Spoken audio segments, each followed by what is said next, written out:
Hi, everybody. This is Diana Catherine Plopa coming to you again from Pages Promotions and our summer virtual book festival. Today, we have a kid, not just a kid, but Angie Kidd. That's right. Angie Kidd is here with the Healing Star. Her wonderful, look at you, see how good we are. This is a great little book for middle grade and young adult, I think. I think it also translates really well for adults who still have grandparents with them. Mm-hmm. So if you could give us a quick synopsis of the book to get us started, I'd love that. Okay. So basically, stars with healing powers are falling from the sky. And fourth grader Julia is trying to catch a star to save her grandmother's life. Her grandmother has the invisibility illness, and eventually she's going to completely disappear. But if Julia can catch a star, her wish will be granted and her grandmother will become well again. That's very awesome. I love the way that it's phrased on the back of the book, that she has a disappearing disease, and little by little she's turning invisible. I remember when my grandfather started to get Alzheimer's, and that's exactly what it felt like. He was just disappearing a little bit by little bit. Now, he was 104 when he passed away, so he didn't get Alzheimer's until probably the last 10 years of his life. So we had him for a really long time. But is that where you got the concept for this book? Is that from Alzheimer's, or is it from something else? Well, truly, I was trying to come up with something that would be interesting and unusual. So there was just that aspect of it. But I think organically, it is sort of symbolic of many illnesses. Just the way that, you do disappear a little bit in different ways, either it's physically or mentally. So I think that's something that people can understand. It's something tangible. So a little bit of both. Yeah. I hadn't thought about this from the physical aspect, but you're right. If somebody's physically ill, a little piece of them goes away too. So yeah, that makes sense. I hadn't thought of it. Yeah, but I can definitely see how with Alzheimer's it would translate in that regard. And for kids, it might be a way that they can understand that concept too, if they have a grandparent going through that. Sure. And as I said, for adults, I think this is a gentle story that adults can take to heart as well. Yeah, there actually have been some adults that I've heard have just kind of picked it up and started reading it and got into the story, which is really great. And I feel like it's one of those timeless tales that there are things that you can get out of it that sort of transcends, any age category. Right. What made you decide to write for children? I mean, I know that you're a children's librarian, but outside of that, you spend all your days surrounded by children's literature. So my thought would be maybe you'd want to do something else. What made you gravitate to children's literature?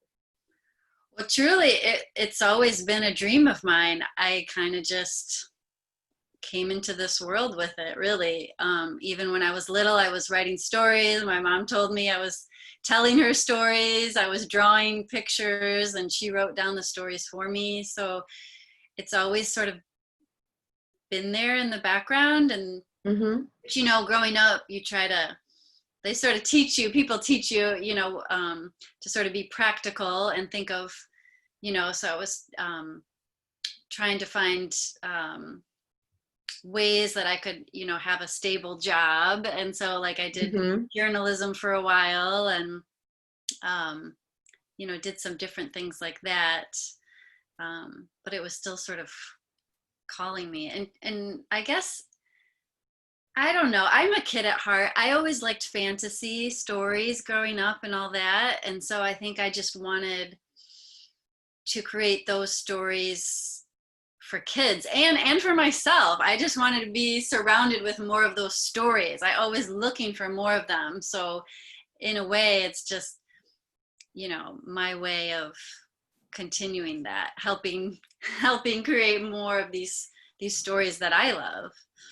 Sure, sure. I definitely understand the escapism part of it. You know, just wanting a nice, comfortable story. Usually children's stories have happy endings, which is always a nice, comforting thing to do. So I'm working on my second children's book now, and I definitely understand the draw. You know, Yeah, I can't tell you how many hours and days I spent as a child trying to find like some hidden world, or, you know, I was in my closet with all these like dirty, smelly shoes trying to like Narnia, or like, you know, going up to the mirror in our living room trying to like get through the looking glass. And I think kids like that too, you know? Sure. I mean, if we did, why wouldn't they now? Right? Right, I mean, that right. much doesn't change through the generations. Yeah, yeah. So what was the hardest part of writing for children? What was the biggest challenge that you had in writing this book? Well, I guess, I mean,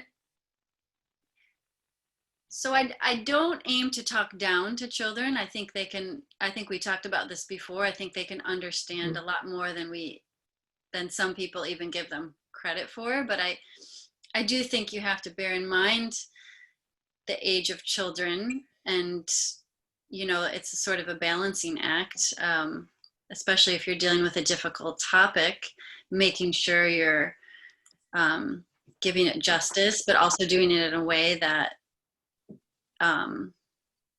you know, in a sensitive way, Sure. for each group. So I think that was probably, you know, the challenge was just sort of that balancing act. And then other than that, it's really just the same things all writers go through: finding the time to do it, sticking to it, Right. you know, going through all those revisions, and then like never knowing when the last revision is, like when you should stop. Right. Yeah. And even if you published it, you know, going back and second guessing. Oh yeah. Oh yeah. Should have done that. Should have used a different word there. You know? Yep. Definitely, I do. Yeah. So I always tell my mentoring clients that don't worry, your book is never actually going to be finished. It's just going to be at a place of acceptance. Yeah, that's a good way to look at it. And really, and getting to that self-acceptance, I think, is just really hard, you know, and you just can never really know until you finally put it out there. You just kind of have to take that leap. Yeah, exactly. Yeah. And it is very much a leap. You know, a lot of people talk about it's a leap of faith thing. I think it's more like a jumping off a cliff thing. Yeah, right. Oh yeah, it is, like with your eyes closed and just like, you know, hold on tight and just do it. Yeah. Do you have another book in the works? Are you working on something else? I mean, I know with a small daughter and work, you know, maybe you don't have a lot of time right now, but do you have something else coming up? Yeah. Yeah, you just have to make time, I realized. I mean, when I started writing when I was full-time librarian, and I actually probably had less time then even, but you just, you know, you can find an hour here and there, or 10 minutes or 5 minutes. I mean, I think you can still write a whole novel if you have 5 minutes a day. Sure. But yeah, so actually the one that I'm revising right now is actually a YA. It's kind of an environmental dystopian. Okay. And it's in dual perspective. So it's, so I've got two different protagonists, a brother and sister. And I'm actually trying something interesting that may or may not work, where one of them is in first person present tense and the other one is in third person past tense. So ooh, that's fun. I know, I don't know if it's going to work or not, but I'm trying it, and I have seen it done, and in another YA novel. So I know it can be done. It's just whether it's working. So are you breaking up the POVs by chapter? Yeah, it's by chapter. And Okay. it's alternating back and forth pretty much throughout the whole thing. You know, one will be his chapter and one her chapter, and goes. I want it to be somewhat steady because already that will be jolting. So I don't want to make it too chaotic because, Right. you know, it's sort of that fine line to keep readers with you. You don't want them to be too lost. Absolutely. So yeah, so we'll see if that's, I don't know, for a while, you know, they were saying the market was sort of saturated with dystopian. So we'll see, you know, but I Well, think but it's always, there hasn't been a lot of YA dystopian. It's been more new adult dystopian. okay. Not a lot of like, you know, I always imagine YA as that like 8th grade through like 12th grade kind of age group. And yeah, there's been Hunger Games, but for me, Hunger Games was not young adult. That was new adult. That should have been put out there for 18-year-olds and older kind of a thing. Yeah. Because there was just so much violence in it, and it was politically heavy. Yeah. I don't think an 8th grader would have gotten that. Yeah. But Problem is, though, those younger kids will always go for it. They'll hear about it. They'll find it. It's the same way with Harry Potter. You're always going to get these younger right, kids that they're really ready for it, and that's hard. That's hard for parents. I mean, that's hard for everybody because what do you do? How do you decide? You know, can they read this? right, right. Yeah. Oh, I remember when Harry Potter came out, and my son's PTA was all up in arms about it. You know, he was in 4th grade. And I said, look, they were upset because it was magic and occultism and mysticism and all that stuff. And I said, I don't know what you guys are complaining about. When was the last time your kid read a 500-page book? Right. That's right. Why are we complaining about this? Just give it to them. You're right. You No, know? you're right. It was huge for that. It got kids reading, Yeah. reading long. People didn't think kids would read long books anymore, and that wasn't the case. So, Right. Yeah. So, but I think that you doing a YA dystopian with an environmental message is a really good idea, especially now, because our culture is so environmentally conscious right now. yeah, yep, You know, yeah. It's I definitely. think I it's don't think it's definitely a a topic good that's topic. slipping away anytime soon either. Yeah, I don't think so either. I think what you're creating something that's going to last for a while. I hope so. Does anybody have any questions for Angie? I don't want to dominate the conversation here. So Xander, Ann, and Pat, Kate, I know is on chat. So if anybody has any questions, just zap them over to me. And I am happy to relay them to Angie if they're on text. Or you can just put them in the public text area and she'll be able to answer your questions directly. Hey, there's one from Kate. Kate wants to know, what is your writing process like? So are you digital, analog? Do you take lots of copious notes? Do you do lots of research? Middle of the night, first thing in the morning? What is that process like when you actually sit down to do the writing part? So I am a night owl, but I think actually the afternoon time is when I usually get my writing done. I often get a babysitter for my daughter, and that's to be when I work the best, and I try to carve out a few hours. I'm not using any particular program to do it, but I am working on the computer. I used to do a lot more handwriting of notes, and I still do that occasionally, but it's just harder to keep track of. So I at least try to put the notes on my phone at the very least. What's nice is you're always with your phone, so it's, you know, they're not super organized that way, but at least I can get to them. But at least you don't forget stuff. Yeah, and I can. Yeah. And those notes are also linked to my computer, so I can just get to them, either way. So, and I used to. We talked about this in the interview too. I used to be a pantser, just kind of writing as I go, but now I'm much more into the plotting it out. And the book that I'm working on now, the YA, involved a lot of research and a lot of note taking. So I just different things in nature that I needed to research. So I Mm-hmm. started with that. And I actually think that's a great way, like if you're having any kind of writer's block, you just go to your research. You know, that can be a great way to just start out the day, is like, let's do a little research. I mean, you can even just go online and do a little research. So that's one of the things I would do. If I couldn't get myself to sit down and do the actual writing, I would work on the research first, and I would feel calm about that. You know, there's nothing scary about just, you kind of get into a typing groove. yeah, yes, yeah. Yeah. You're starting to get your fingers moving, and what you can't help but start to think about the story. And I think on many occasions I would at some point I would be ready to do a little bit of writing.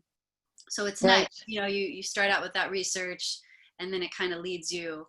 And another thing that I would do was I would usually read back the previous chapter, and that'd be another gateway to try to, I mean, it's good anyways, because you kind of want to remember where you left off.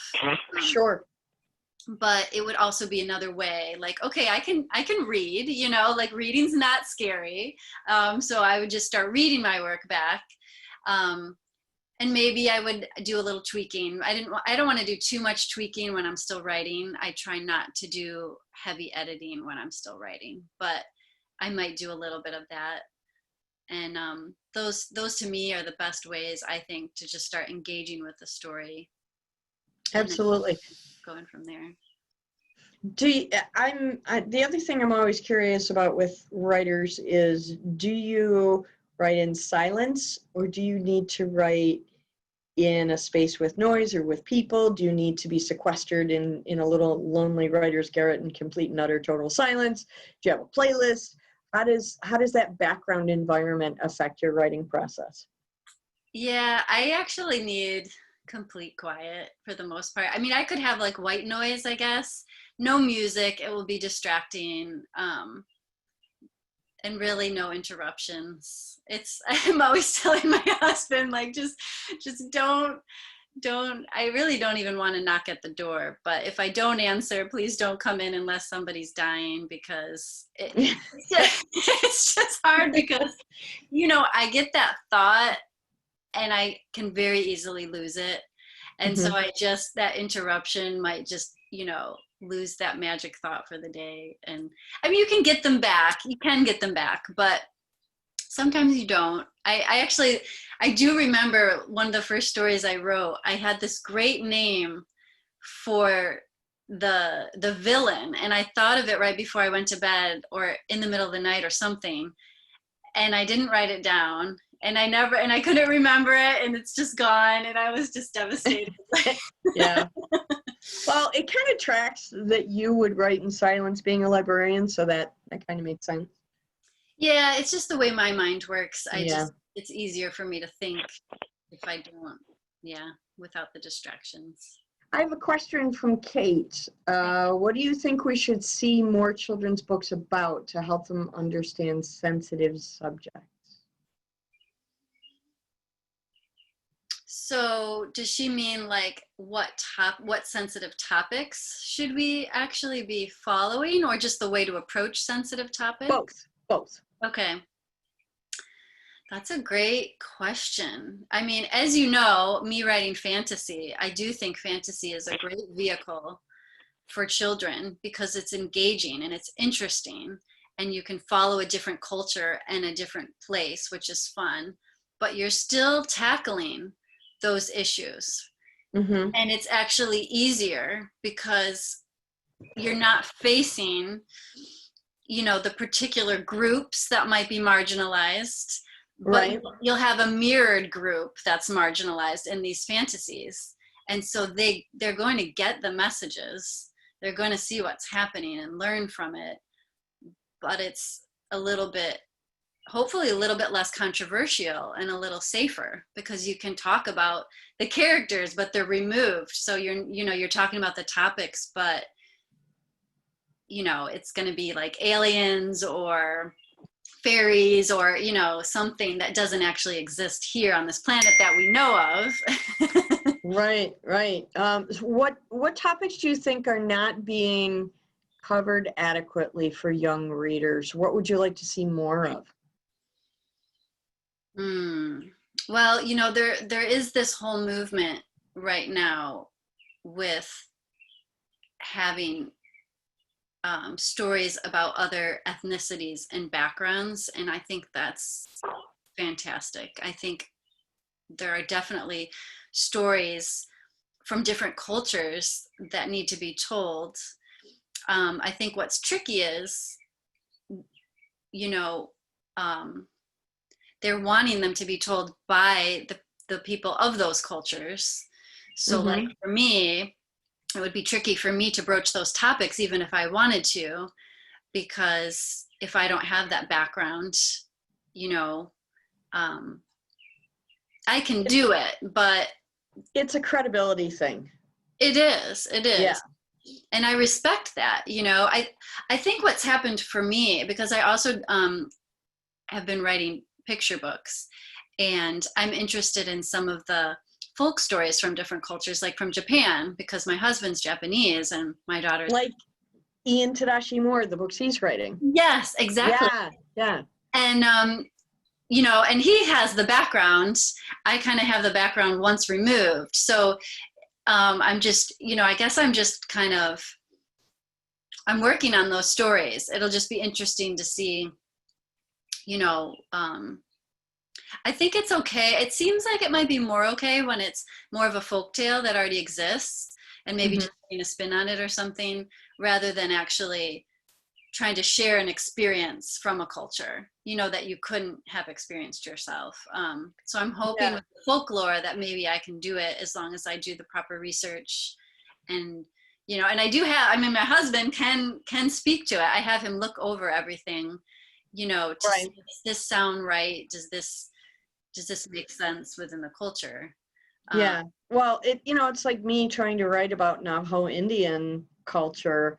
It would be a tough thing for me to do. I could retell an old folk tale from that culture, but as far as doing it firsthand, it would be really, I mean, I'd have no credibility to do it because I don't have that experience. right. I mean, there are a few authors that get away with like historical fiction and that, you know, but the seasoned authors I think get more of a pass, Hmm. the ones that, you know, have done it and done it well. Right.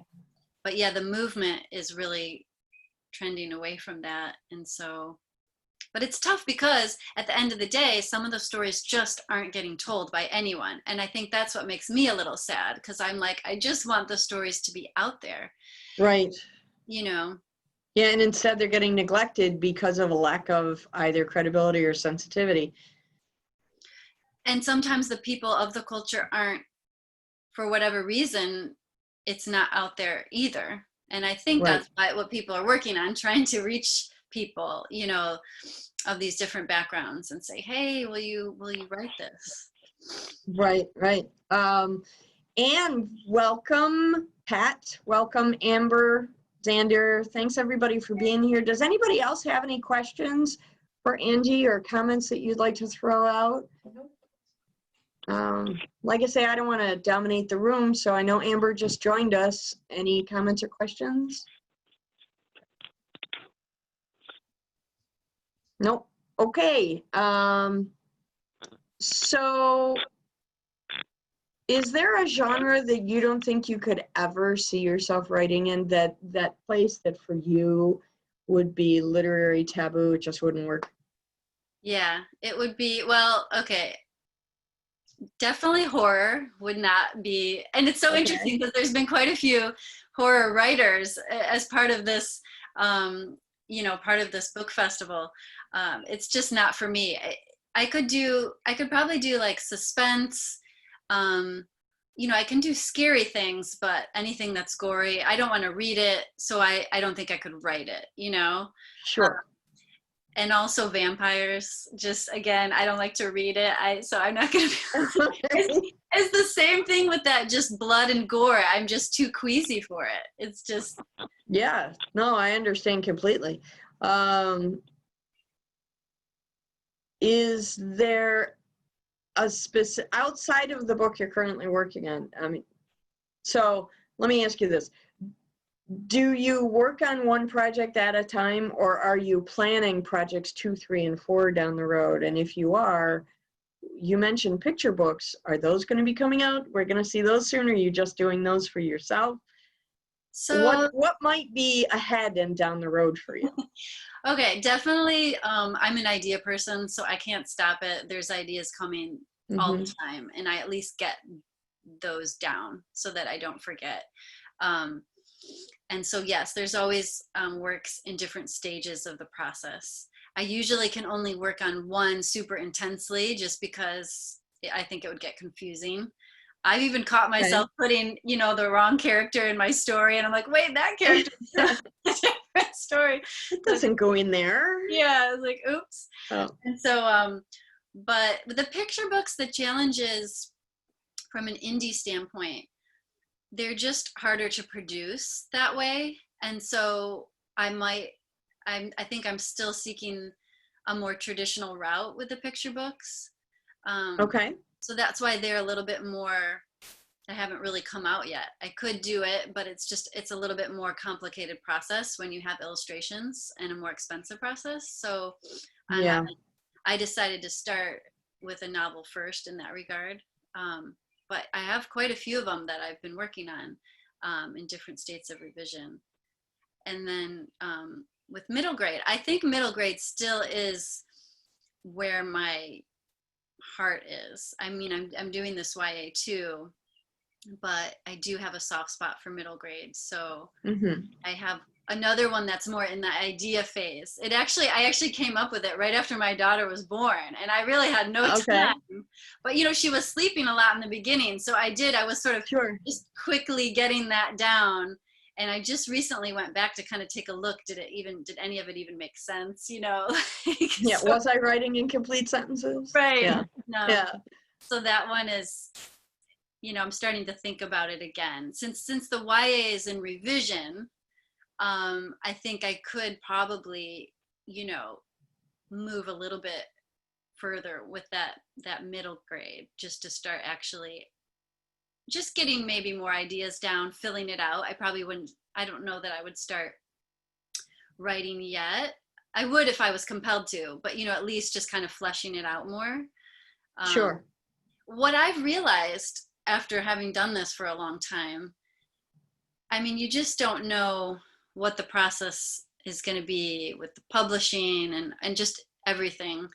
So it's good to have things in different, just to be ready with stuff, I mean, you just got to keep, moving along with it and just. And there's a life cycle, I think, to writing and to publishing.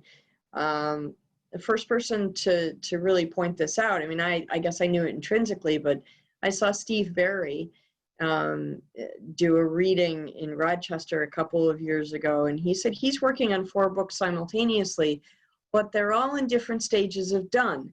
One he's researching, one he's writing first drafts, one he's editing, and one he's promoting. He's always working on 4 books at the same time, and they're all spaced a year apart. So the one he's promoting now is the one he wrote 4 years ago. Wow. But, he does that because, and he said this at the talk, he said, try as I might, my publisher won't give me a paycheck until I produce a manuscript. So I have to produce a manuscript every year, Right. which makes perfect sense. So I think there are life cycles to the writing process, and it sounds like you're alluding to that as well, is that you have a lot of different projects, but they're in different stages of process. Yes.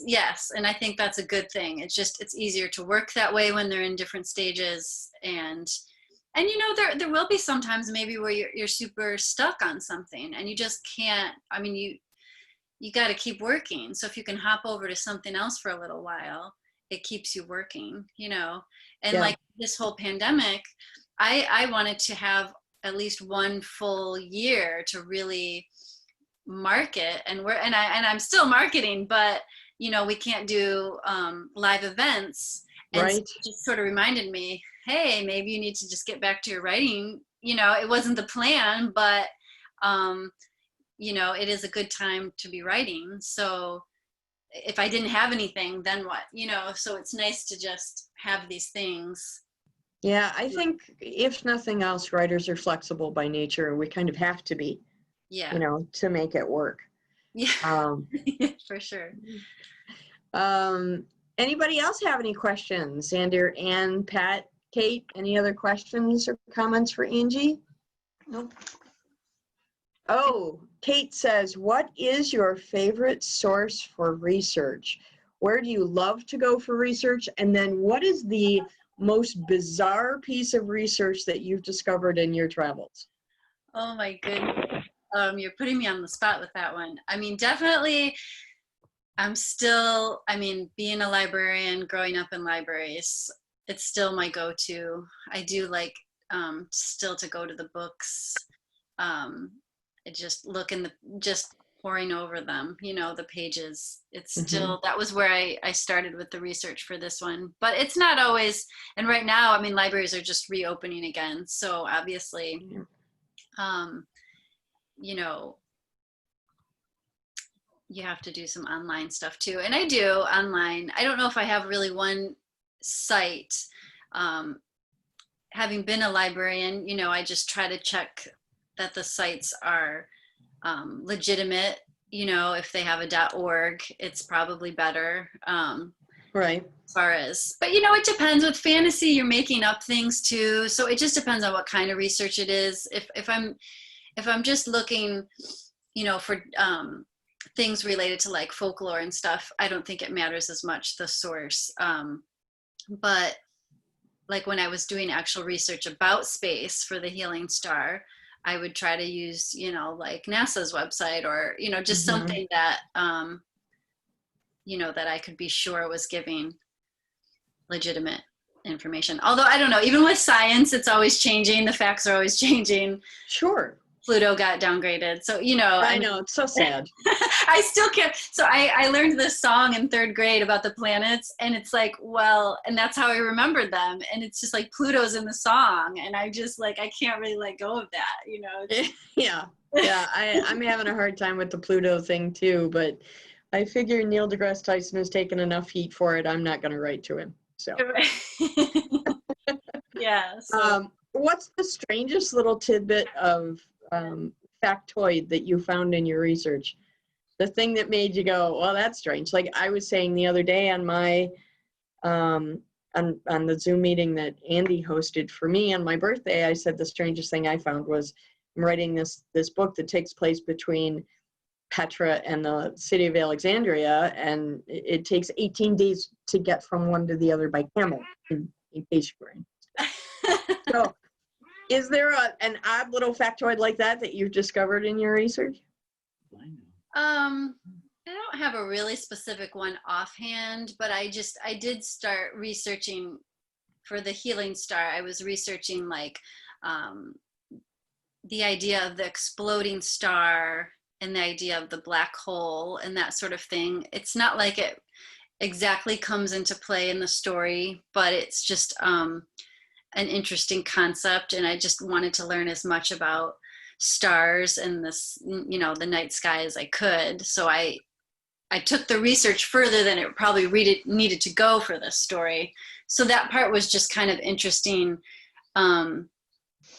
There's a line in this song by Sarah Bareilles that I really like. And she talks about how, let me see if I can get it right, how the supernova grew up to be stardust. And I just think that's so profound because, we usually think of something growing up and getting bigger, but this is the opposite end, something huge becoming, something tiny, growing up, becoming. So that actually was kind of something that triggered the story a little bit.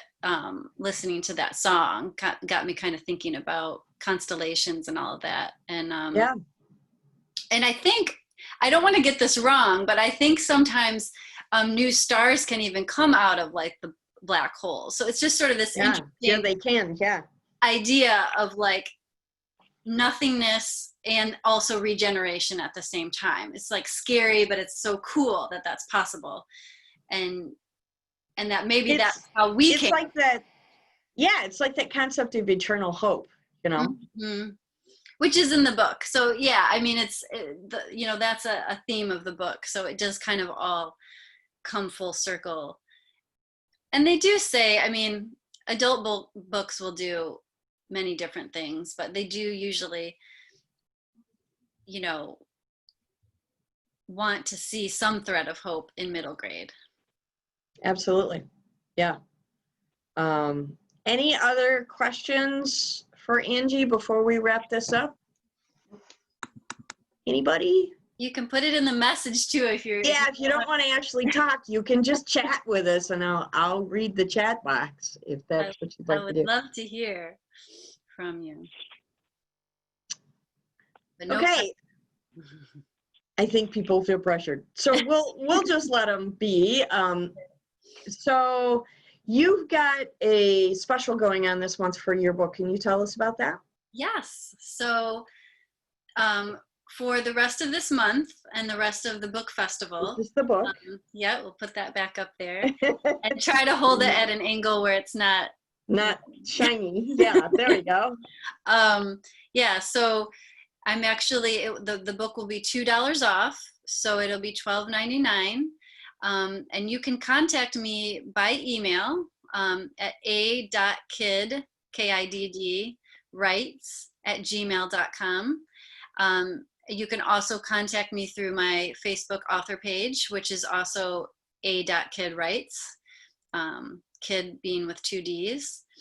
And if you contact me, I can get you a signed copy at the special price, which is really exciting. And I think absolutely. No, I think it's fabulous that you're offering this special for readers so that they can be introduced to middle grade books and a new author. And that's exactly why we're doing this, is to get you some more exposure so people can read your wonderful work. I really appreciate you coming out today.